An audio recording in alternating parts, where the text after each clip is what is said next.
Discotheque.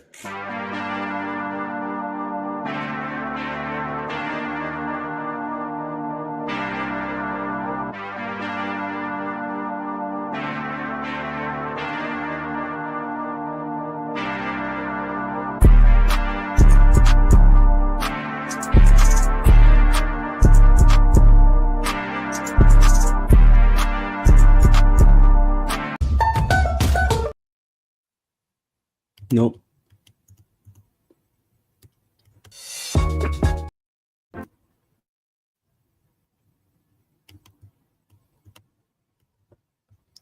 Man, Joe.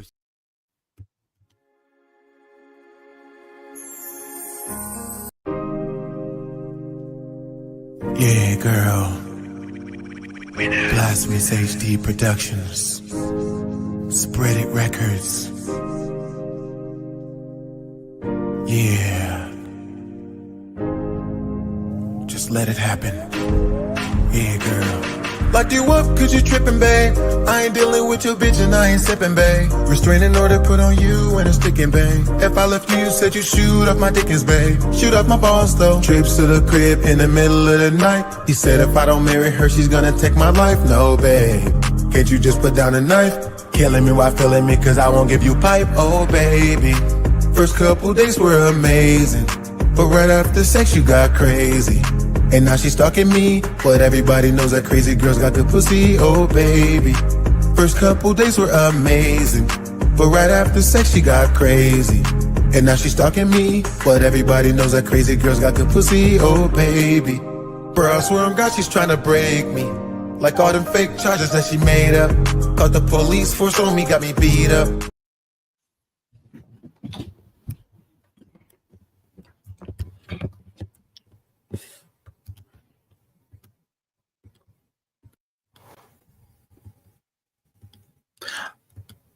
Okay, you have a. What's your question? What's your question? You have a question. What's your question? What's the question? Because I'm seeing you have a question. What is it?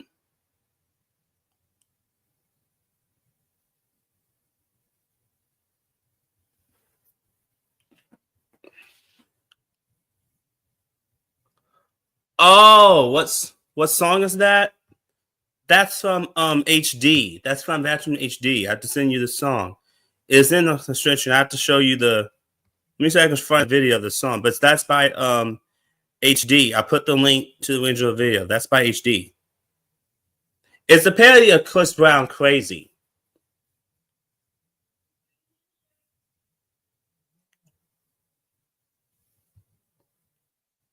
All right, let's get to this. Best people who got revenge. Let's rush this. Revenge is a dish best served cold, but I disagree. From some of the stories I've found on the web, the best revenge is served so hot it's downright nuclear.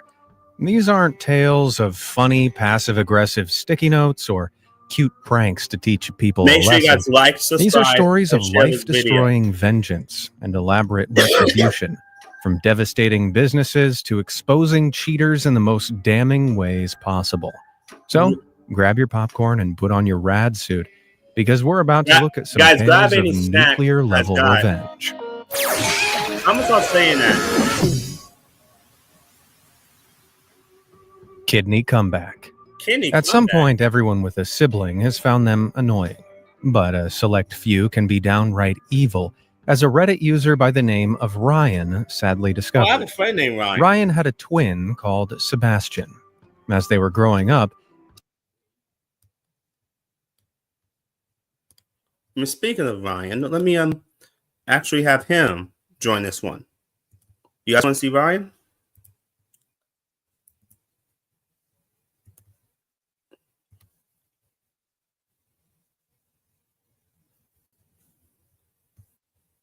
If he has time. Let me call my boy. Hold on, guys. Let me call Ryan real quick. Bear with me. Yeah? Okay, sure. You guys want to meet Ryan?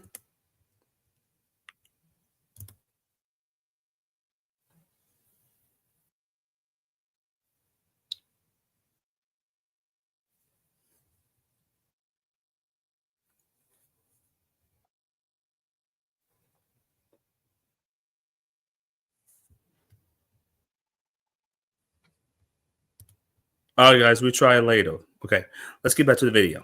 These aren't tales of funny, passive-aggressive sticky notes or cute pranks to teach people a lesson. These are stories of life-destroying vengeance and elaborate retribution. Not even a threatening post. Starting from zero in JavaScript can be harsh. Zero experience, zero clue. Post-it note can dissuade some of these food thieves. But for all the threats, some... I'm sorry. Shocked, Sebastian at the hospital and don't say much, but ask Ryan to get there as soon as possible. When he arrives, he's greeted by his parents, who suspiciously look really pleased to see him, along with his brother, who's lying in a hospital bed. It turned out, having lived a damagingly excessive lifestyle, Sebastian needed a new kidney urgently. The waiting list for a new kidney was longer than he had left, but Ryan, being his identical twin, would be a perfect match. My God, after all the hell he put Ryan through, he just expected him to give him a kidney? Well, Ryan was done being taken advantage of, so he gave the most devastating answer possible. A simple no. Nope. Shocked, Sebastian called in their parents, who begged Ryan to reconsider. He brutally reminded them of all the times they'd said nothing when Sebastian hurt him, and they'd kicked him out of the house for being who he was. It was clear they didn't care for any part of him, including his kidney. After that, he simply turned around and left. Wow, I don't think there's enough ice in the world to treat that burn. Ouch. Hard to stomach. Oh, there is nothing worse than opening the work refrigerator only to discover someone has stolen your lunch. Not even a threatening post-it note can dissuade some of these food thieves. But for all the threats, some sandwich stealers learn the hard way that the lunch owners aren't joking around. Back in 2008, Reddit user Gustavson was working in a call center, and a really crappy call center at that. The rules were super strict, there was no ventilation, and the pay was so bad that many people resorted to stealing little things. This apparently extended to staff lunches as well. It had gotten so bad that people would routinely spike some food with laxatives or bad milk to send a message, but not even that stopped the lunch thieves. That was until one day, Gustavson heard that someone had put a box of food in the fridge with the label, "Do not eat, rat poison inside." Thinking this was a joke, the lunch thief snuck in and gobbled down every last bite. It wasn't until later that afternoon when a woman suddenly collapsed on the ground, suffering from heavy internal bleeding, that they suddenly realized it hadn't been a joke. The unfortunate lunch thief was taken to the hospital and suffered long-term damage to her digestive tract, kidneys, and liver. While the culprit was never identified, I doubt that lady ever stole another lunch. Familial revenge. Oh boy. Never been to a big family gathering? Nah. It can be the worst, especially if you're the butt of all the family jokes, like Reddit user Why Do You Read Names, who I'll call Max for this story, was. Now, one of Max's cousins, Randy, constantly picked on him and embarrassed him in front of everyone at family gatherings. Sadly, the rest of the family just watched this happen, never once telling Randy to back down or stop, even when he went too far. Randy seemed to have it all. Nice house, nice wife, nice kids, but still, he felt the need to pick on Max. Oh, come Pretty sad for on. a grown man, don't you think? And so one day, when Max saw Randy in the street with his arms around a woman who definitely wasn't his wife, Max decided to get a better look with his camera.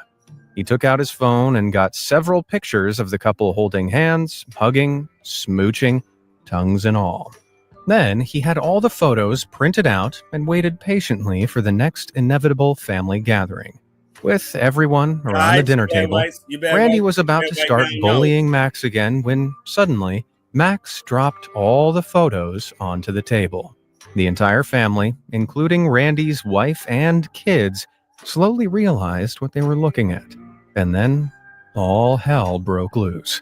There was screaming, fighting, crying, and Max was kicked out. But it was Randy who ended up paying the ultimate price. In the months that followed, Randy's wife divorced his ass, He lost custody of the kids, and just to add a cherry on top of this revenge Sunday, Max got married. Well, something tells me Randy wasn't invited. Car Wars. Revenge of the... no! Being a single parent is hard, no doubt about it. But when you're also on a limited income, things like rent and bills can really restrict your options, as Reddit user Golera1 will tell you. They were renting a small, old, drafty apartment. They were quite content and had no complaints until their nightmare neighbor moved in. Please leave the ads on my Man, videos. we have a nightmare neighbor, Rewards. and I'm telling you It's a what. win. Pi.org is... He had a car he treated like his baby, which he'd That's made it. multiple modifications to. So many, the engine needed time to warm up.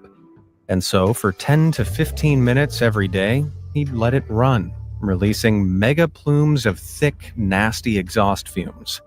Now, Golera wouldn't have had an issue with this, but this guy was assigned a parking space right outside their 4-year-old's bedroom, and the fumes were making the kid feel sick.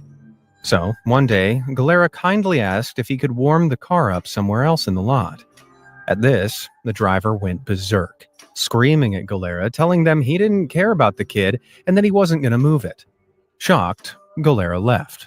They knew an official complaint wouldn't go anywhere, and they didn't have the funds to move. So they began plotting That's all accident on a budget. donations, babe. The next day, they bought a squeezy bottle of Gatorade and broke a couple of eggs into it. Then they happened across some fresh dog doo-doo, which they added in, and left the concoction out in the sun for a few days to mature. Finally, in the early hours of the morning, on a day that promised to be scorching hot, Golera took the Satan soup and snuck up to the car. Now, the car was old enough to have those little triangle vent windows, which the driver had left open. And so, Golera sprayed the contents of the bottle into the car, coating everything the vile liquid would reach. They then tossed the empty bottle, snuck back inside, and went to sleep. A few hours later, they were awoken by the sweet, harmonious cries of, "What the fuck?"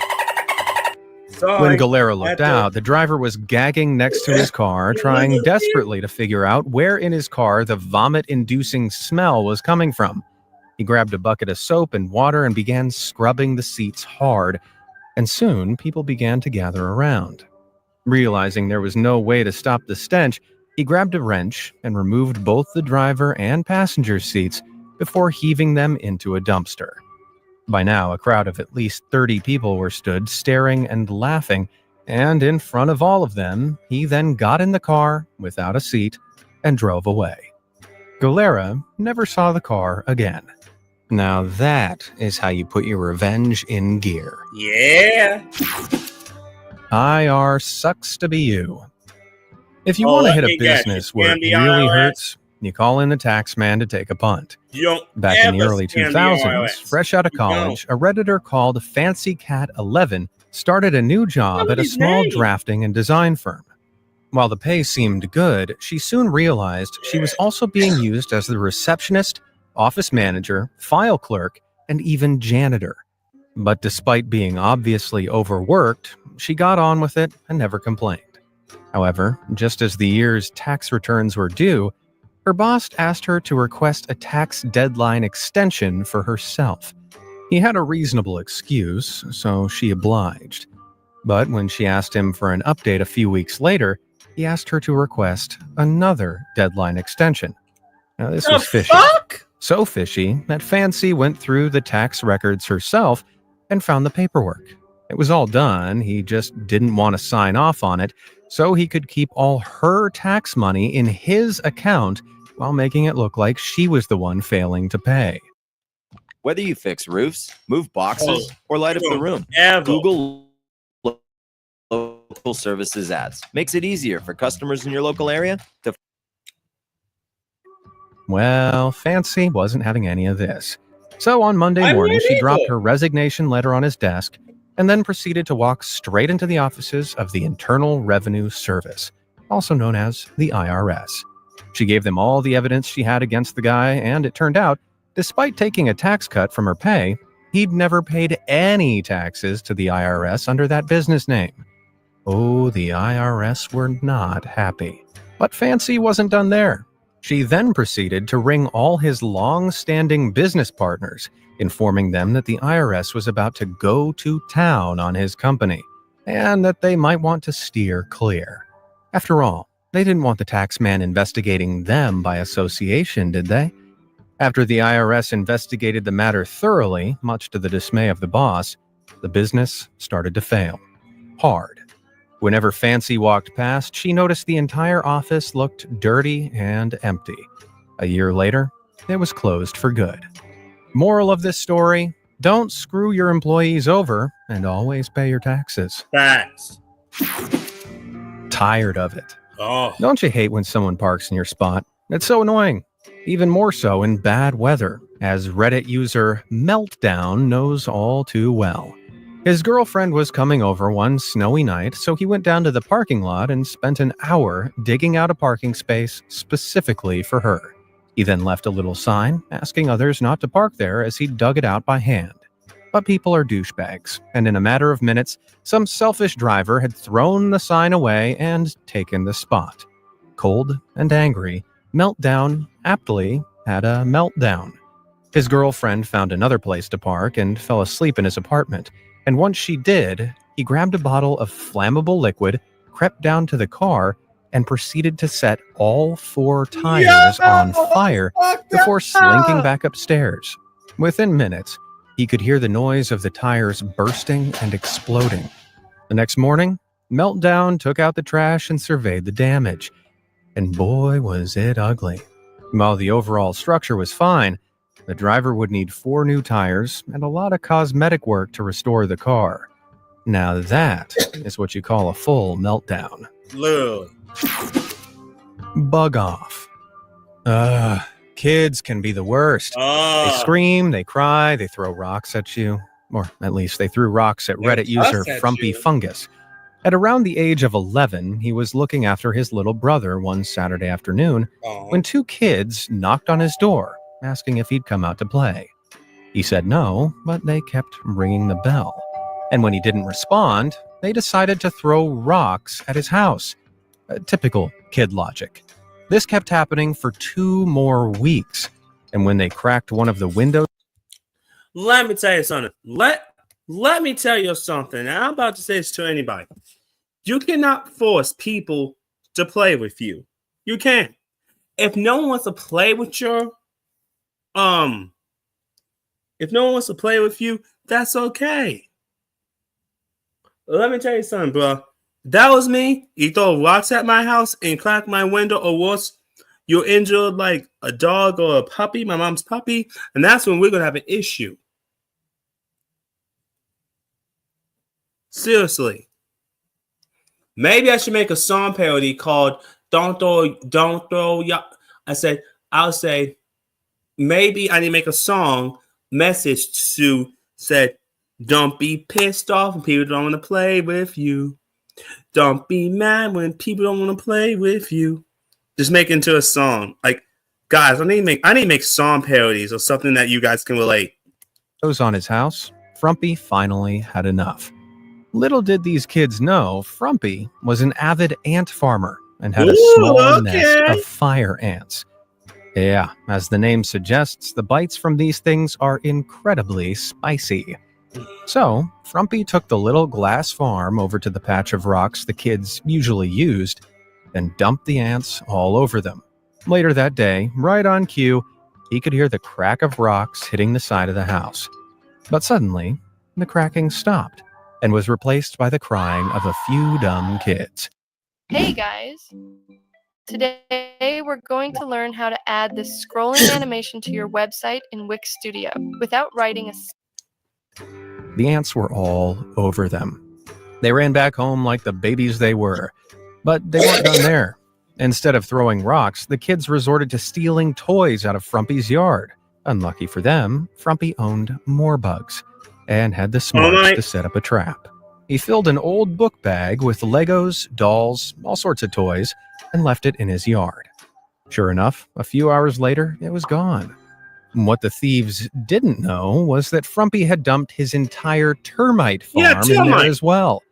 A few weeks later, and the kid's house was under a big old quarantine tent. I don't know if you've ever had to call the exterminators, but fumigating an entire house like this can cost thousands of dollars. Oh boy, I bet their parents were furious. Well, sometimes revenge smells sweet, but other times it smells like chemical fumes wafting down the street. Bad eggs. While kids can be bad, teenagers can be so much more annoying. For proof, we need only look at Reddit user Alaska Guy Indic's story. The teens in his neighborhood thought, with their adorably underdeveloped brains, that it would be really funny to repeatedly egg all the houses in the middle of winter. In the minus 15 degree Fahrenheit weather, the egg would freeze solid, and it'd be almost impossible to get off until spring. Sick of scraping eggs off the side of his house, Alaska Guy came up with a plan. He and his brother would layer up and wait on the roof of the house until the teens inevitably came round again. Only this time, they'd have paintball guns, so they'd get a taste of their own medicine. And just as they expected, the teens rolled up and were about to start yeeting eggs when Alaska Guy and his bro began firing. The teens ducked and dodged, but suddenly they were screaming and started running for their truck. Then, as they were hightailing it out of there, the rear window of their truck suddenly smashed. It wasn't until Alaska Guy was back inside that he realized the paintballs had frozen solid in their hoppers, so they'd been pelting the teens with balls as hard as rocks. Luckily, the police never came knocking, and unsurprisingly, the eager eggers never returned to that neighborhood. Serving attitude. Working as a food server is one of the most thankless jobs out there. The pay is bad, the hours are long, and the customers are rude. A nightmare. No wonder most can't wait till closing time. However, back in 2010, a Reddit user by the name of SpangyPH was closing up the pizzeria he was managing with his team when, all of a sudden, he heard yelling and crying from the front of the shop. A group of men had barged in, demanding to be served, and when the young serving girl at the front told them that they were closed, they screamed at her. Spangy came out, and despite telling them that, yes, they were closed, they claimed the customer was always right and refused to leave until they were served. Ooh, big Karen energy there. Tired and annoyed, Spangy told the staff to fire the ovens back up before taking the girl aside and comforting her. Then they got to making the food, with a few extra special ingredients. One of the staff reached into the grease trap and smeared a handful of nasty, filthy black grease onto the dough. The others started spitting, snotting, and even sprinkling a few downstairs hairs on there for good measure. Then they smothered it with a layer of tomato sauce, toppings, and served it to the rude crew like nothing was wrong. Hey, video creators. Stuck with the static logo? Time to elevate your brand with the touch of motion. The team watched as the pathetic patrons smiled, thinking they'd won, while they guzzled down every last bite. Ugh. So, remember, if you like food free of filth, don't be rude to the people serving it to you. The real tank girl. There are a lot of badass women in history, but for me, the baddest of them all has to be Maria Oktyabrskaya. Artillery gun and mowed down more than 50 enemy soldiers in her way. And she was just getting started. Her slaughtering spree lasted for just over a year, when, just like her husband, she was killed in battle. But by that point, she'd gotten her revenge, and made the fascists regret ever messing with a Soviet woman. Burning bush. Doing work for a family member sometimes means they'll ask for the famous family discount. But there's a big difference between a discount and refusing to pay, as Reddit user Os Necromancer discovered. He'd done 4 weeks of back-breaking yard work for his auntie, who promised to pay him some $200 a week. However, when he went to collect, his auntie said she was using the full family discount and straight up refused to pay him. What was he going to do? Take back the work he'd done? She clearly thought she'd won. That was until, at midnight that night, she woke up to find her entire garden had been set on fire. And while she couldn't prove it was Oz Necromancer, she knew. And he knew. Guess you could call that the scorched earth tactic. Trick or cheat. There's nothing that breaks your heart quite like being cheated on. Trust me, I know. Me too. But luckily, stories of cheaters getting their just desserts helps fill the void more than ice cream and chick flicks. And one such story that really hits the spot was left by a throwaway Reddit account, who I'll refer to as Elon. Elon was on social media one day when he realized he'd stumbled onto the secret account of his best friend's wife. She was flirting with one of the other friends, and it was pretty obvious they'd been, getting busy together, if you catch my drift. Elon immediately told his best friend, who I'll call Jeff, and naturally, the guy was crushed. After stewing on the information for a few weeks, he asked Elon not to say a word about what he knew. Elon promised he wouldn't, and from then on, every time he saw Jeff and his wife, the couple seemed perfectly happy and like nothing was wrong. But 9 months later, it all changed. Out of the blue, Jeff revealed he had a gambling addiction. He'd lost everything. He'd sold their cars and leased new ones, losing all the money to gambling. All of their savings, 401 retirement earnings, every last penny was gone. She immediately filed for divorce. No alimony was owed, and so the entire thing was finalized without him ever mentioning her cheating. And because all the money was gone, all she was able to claim were some bits of furniture, along with a few pots and pans. Little did she know, however, Jeff's gambling addiction was a complete fabrication. Yeah, he'd stashed all the cash in secret accounts, made up the lie, and because she assumed the money was just gone, he got her to leave without giving her a cent. Oh man. Some might call that sneaky, but I call it the cheater tax. Getting the itch. Because I'm clearly still very bitter about being cheated on, it's time to reveal a story of god-tier cheater revenge, enacted by a Reddit user I'll call Dose, from more than 15 years ago. Dose married his childhood sweetheart, and while he went on to pursue a master's in engineering, she was finishing a doctorate in anthropology. Over the summer, she was given the opportunity to earn some extra money as an aide on a 6-week trip to Jamaica. While Dose knew he'd miss her, he supported her completely, and went as far as to do extra work while she was away to financially match what she was making. But after the trip, one of the other students told Dose that his wife and their professor had been hooking up all over the island. At first, Dose didn't believe this. He'd met the professor. Heck, he'd invited him into their home for barbecue and beers. But one evening, he broke down and checked her emails. Not only were they sleeping together in his bed, but they were mocking Dose in email after email for not knowing about it. Dose was crushed. For several weeks, he said nothing, and soon began noticing that studying late was clearly code for being with the professor. He felt so stupid. But then he decided to do something about it. Now, one thing he and his wife did do was make their own personal lubricant, which they seasoned with, devil's lettuce, if you know what I mean. Figuring his wife and the professor were making liberal use of the lube, he decided to season a new batch with a little extra something. Poison ivy. A few days later, she'd left for a late-night study group.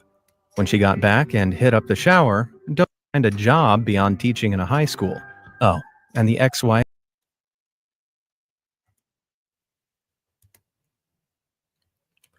All right, guys, that was the best people who got revenge. We're gonna continue with the series tomorrow. Next week we're gonna do. Actually, you know what? We can say a lot. I'm gonna do one more. Let's do best. I'm not gonna end this live stream yet. Hold on. I have time to do one more. I'm gonna do one more for you guys. All right, just one more.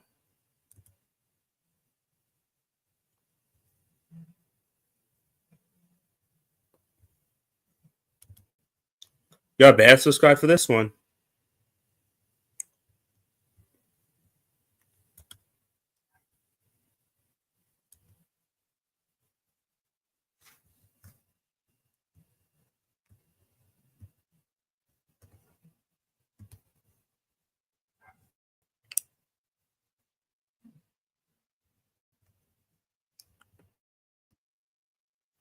Hold on.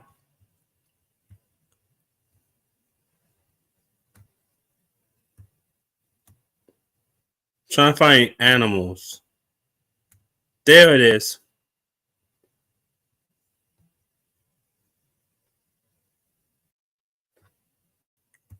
Found it.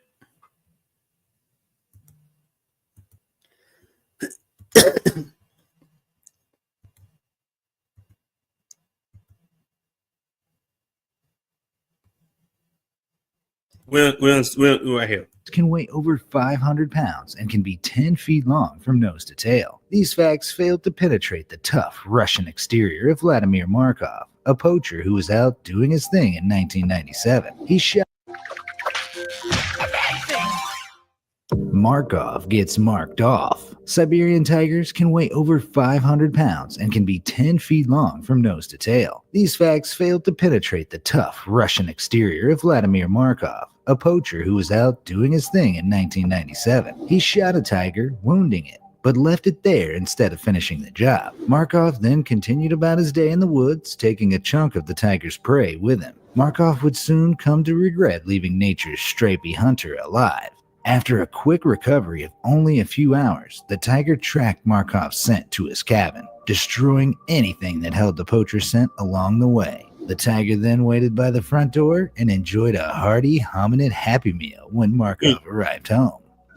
Dog Eat Car World. Dogs are man's best friend, but that's really predicated on man being nice to the dog first. This was proven for a man in Chongqing, China, who felt the full force of canine karma. After finding a stray dog chilling in his usual parking spot, he sent it on its way with a swift kick and parked up as usual. But when he returned to his car the next morning, he found it in a dire state. Covered in little dents and marks, it appeared vandals had targeted his vehicle overnight. But unruly neighborhood kids weren't the source of the trouble. Indeed, the man's neighbor had captured a very different story on camera. A pack of stray dogs had shown up that night and attacked the car. They'd left deep dents and bite marks all over the car, giving the wheel arches and windscreen wipers a particularly good seeing to. Whether an odd coincidence or coordinated attack, karma really is a female dog. Elephants never forget. In 2011, in the Champua Forest Range in India, an elephant was killed by poachers for its tusks. The rest of the herd seemingly sought to avenge their loss, and did so with trumpets blazing. Combining forces with another herd, the elephant's family went on a huge rampage, destroying 54 houses in the surrounding area over the course of 2 weeks. Human families were left homeless after their houses were literally torn apart, forcing the forest department to pay up for rehoming those affected. The elephants hid deep within the dense forest during the day and emerged at night to trample civilization. This type of behavior becomes increasingly common around the world, where human operations increasingly reduce the roaming forests for these amazing creatures. A lion's share. In 2018, in the Limpopo province of South Africa, a severed head was found in a national park next to a loaded hunting rifle. Both rifle and head were later found to belong to a poacher named David Baloyi, but the rest of him was nowhere to be seen. It turned out the pride of lions he'd been hunting ate the rest of him. Since almost none of him was left, it was difficult for authorities to initially identify the man. Ironically, just a year earlier, 3 lions had been found dead in Limpopo, with their heads and paws missing. Heads and paws are, of course, the bits that poachers like to keep. Could the lions that ate David Baloyi have known this and enacted their revenge accordingly? Maybe not, but it's still pretty poetic. The living dead. Animal vengeance only happens when you're illegally hunting exotic animals, right? Wrong. Animals have a taste for revenge all over the globe. Randy Goodman, a hunter in Missouri, learned this the hard way when he landed 2 shots on a buck from a .270 caliber rifle. He assumed the buck was dead and approached. He was proven wrong when it leapt up and attacked him with its antlers. He ended up in the hospital and had to get 7 staples in his head. Maybe the doctor should have stapled some hunting safety rules to his shooting hand while they were at it. A similar incident occurred in Spain in 2015. After shooting a wild boar, a hunter approached what he assumed to be a pig on death's door, alongside his hunting dogs. Instead of an easy haul of fresh bacon, he got a fresh pair of tusks stabbed into his leg by a very much still living boar. The tables turned completely, and the man was dead by the time officials found him later that day. Bringing home dinner. In 2011, an Indonesian man returned from a vacation to a rather unwelcome surprise. Through malice or irresponsibility, he'd left his 7 dogs locked in the house without observation or food for 2 weeks. As you'll see, their reaction to his return was far from welcome. A few days after he'd returned, a neighbor became suspicious when he caught whiff of a horrible smell coming from his house. He called the police, who investigated and discovered the man's dead body in one room and his skull in another. The prime suspects were his dogs, believed to have eaten him, driven by starvation. The bones of a few other dogs were also found inside, presumably also eaten by the hungry pack. Hitchcock IRL. You may be aware that crows are among the smartest animals and have been observed using simple tools, solving complex problems, and demonstrating more common sense than some humans you may know. It turns out crows also use their massive brains to hold massive grudges. Researchers in Seattle who trapped and banded crows for 5 years learned this the hard way. Turns out, crows find being trapped and studied quite demeaning, and aren't so quick to forget their jailers.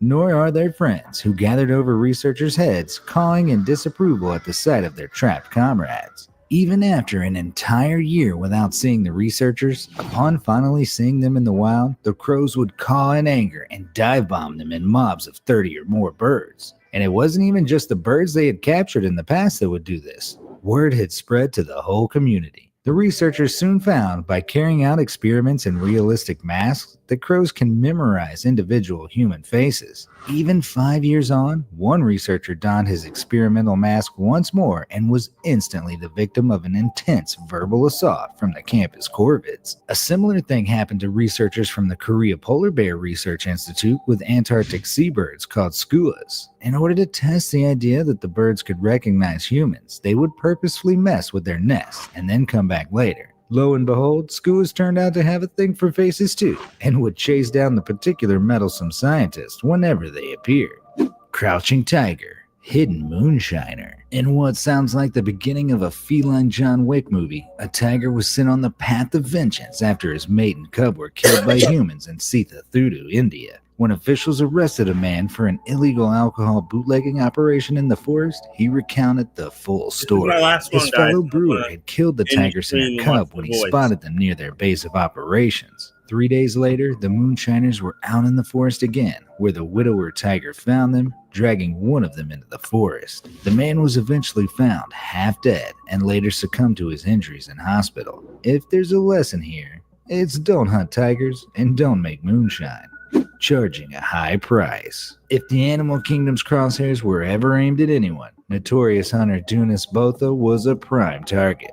To this day, the hunter's website offers customers a unique, exciting African safari experience. And boy, did his demise fit that description. The majestic wildlife that was so often the target of Botha's hunts got its revenge on the South African hunter one day when he came upon a group of elephants in Zimbabwe. The elephants charged Botha and the group he was leading. They opened fire, but one particularly angry elephant was unperturbed and picked up Botha with its trunk. Another hunter shot the elephant, which dropped dead right on top of Botha, killing him. Ultimate sacrifice. The Muslim celebration of Eid al-Adha is a 4-day holiday where Muslims in various locations around the world ritually slaughter sheep, goats, and cows, donating much of the meat to poor people. As many untrained people buy the animals and slaughter them themselves, accidents are fairly commonplace. In 2012, one particular cow who, for some mysterious reason, had no interest in being slaughtered festivities, trampled to death, was going to carve him up. This isn't a solo case. 150 people were hospitalized in that single Palestinian territory that year alone by animals taking revenge instead of getting into the holiday spirit. Buffalo Blow. Trophy hunter Cloud Kleinens was out near the Lavubu River in South Africa, loading a buffalo he had just killed into his car, when suddenly, out of nowhere, another charged him and gored him right in the crotch. Unfortunately, while cartoons may lead us to see some humor in this type of attack, the reality was not so funny. Apparently, this buffalo had murder on the mind since he hit Kleinen's femoral artery, killing him almost instantly. African buffalo can weigh up to 1,300 pounds and reportedly kill over 200 people every year. They're known for being highly aggressive and very protective of their herd mates, which apparently extends to communal revenge against humans with guns.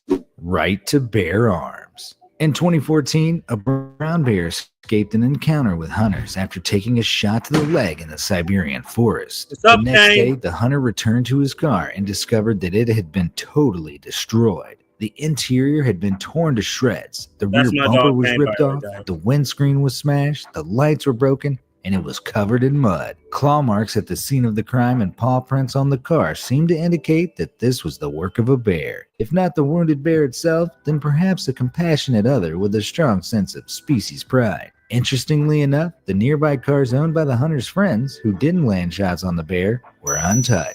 Siberian bears are the bad boys of the bear world and have developed a reputation for messing with people. There are numerous stories of Siberian bears destroying huts and anything else they think might contain food, as well as terrifying tales of direct attacks on humans. Needless to say, I'll be doing all I can to avoid angering a grizzly, especially with my new paint job. So are you now convinced animals are just as vengeful as us?